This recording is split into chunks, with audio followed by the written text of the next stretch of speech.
Sampagita! Sampagita po! Sampagita po! Shh! Uy, bumili ka ng sampagita. Hindi ko naman kailangan yun. Bumili ka na dito, hoy! Bumalik ka dito, Kuripot! Ano, you like? Bigyan ko siya ng poison apple? O kaya gawin natin siyang pusit, bet mo? Naku, wag na po. Okay lang po kahit wala pong bumili. Basta wag niyo lang po silang sasaktan.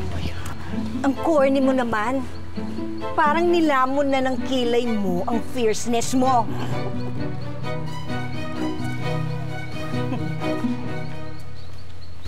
Uy, Princess Kilayo. Uy, mga peri-pips ng mga kasama mo ah.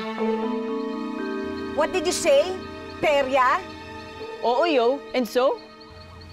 And so...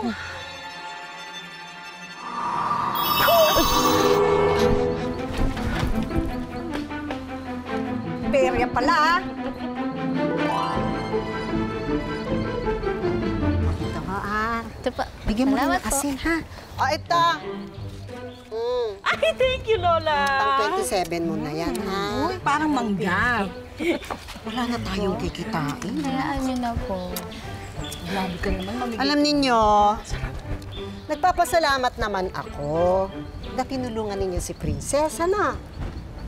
Pero sana naman, huwag ninyong gagamitin yung inyong lakas laban sa isang tao na mas mahina sa inyo, ha? Eh, siya naman yung nauna eh. Siya po yung nauna, Ate Rumpelstiltskin. Dapat po, nagpopo at opo tayo sa mga mas nakakatanda sa atin. Sorry po.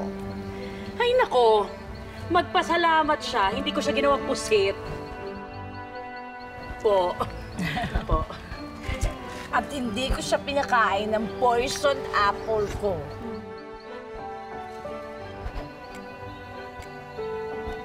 Po.